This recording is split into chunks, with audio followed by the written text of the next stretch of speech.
We say Allah. Okay, so that's God to the Muslims. Some say it's not even the God of the Christians and so on. It's just a God. Some even said it's a moon god. But let us now look at the linguistic of the word Allah. It in itself is the beauty of Islam. Because the word in Arabic doesn't mean God. Just in case you thought it did, it doesn't. Because we have a word in Arabic for the word in English, God. It's called Ilah. Ilah, God. God, Ilah. That's the word. But when we speak about the one and only God, the one that's to be worshipped, the God of Adam, the God of Abraham, and the God of Moses, God of Jesus Christ, peace be upon him, and the God of Muhammad, peace be upon him, we're talking about essentially the only God that's worthy to be worshipped. No other God. Now, what would be the proof for this? I realize that we have a lot of detractors who will say, no, it's not true, I don't believe it.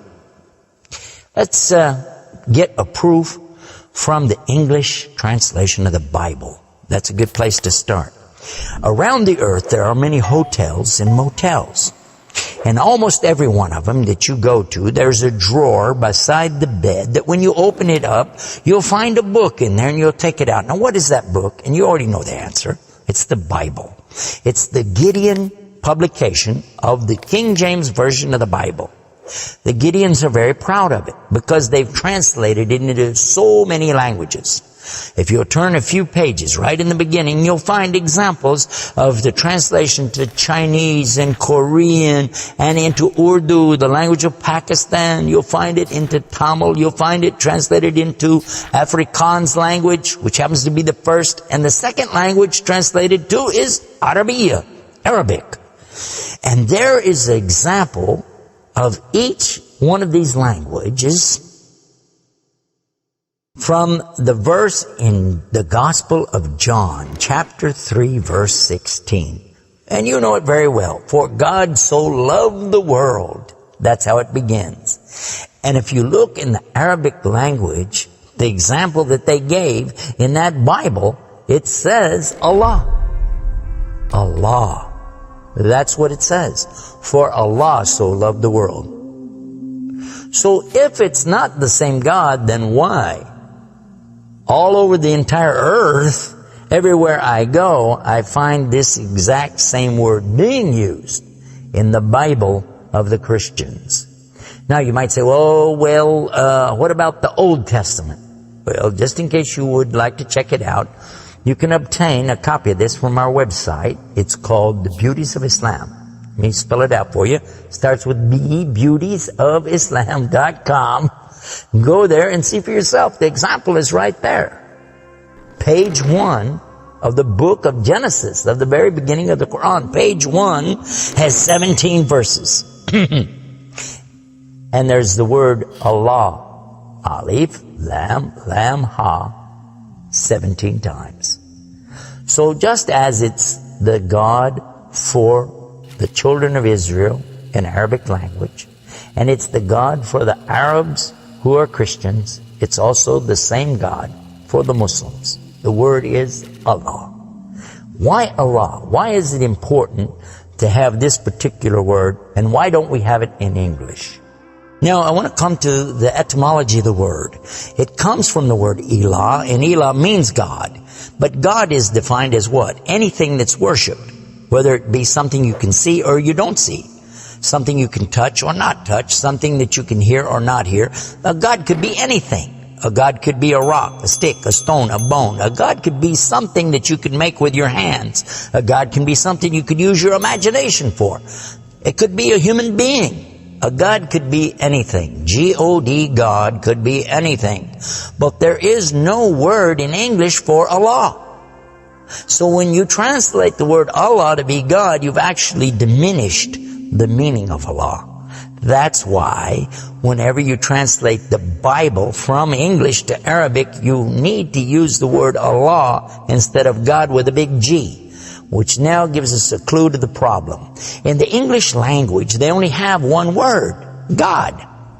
Little G-O-D. It means something worshipped. It could be idols, images, pictures, statues. It could be human beings. It could be anything. This is God's. Little G-O-D-S. But when you mean the God, you have to capitalize the G. You have to make a big G. Now, what happens if you're going to start the sentence with the word God? You have to make a big G anyway, don't you? So you wouldn't know if it was God, big God, or God, a little God, just any old God. You wouldn't know. Also, whenever you're speaking to someone, they can't see the letters. So when you say God, which God? What God are you talking about? In Arabic, though, it's clear. When you say Ilah, okay, he's talking about a God. And Allah is an Ilah. But he's also Al-Ilah, the only Ilah. And when you say Allah, this firms it up. And there's no doubt in anybody's mind that you're talking about the one and only God. The word Allah in the Arabic language cannot be made plural. There can't be more than one. Okay, that perfectly fits the unique God of the believers, because there's not more than one. He's only one. There's no God beside God. Second point is this. It can't be made female or male. There's no gender to the word. In Arabic, all the words have gender. All words have gender. But this particular word is only having gender because of the Arabic language, not because Allah has gender. I'll give you an example. It always says like Allahu. This means Allah, He is. But when we say He, it's out of respect for Allah, because Allah is without gender, because He's not like His creation. Not male, not female.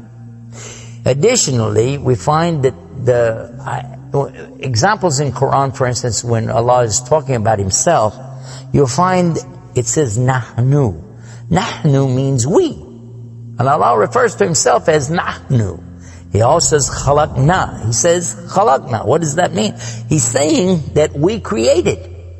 And throughout the Quran you find Allah referring to Himself as we, our, and us. And right away you're going to say, okay, if that's not plural, then what is?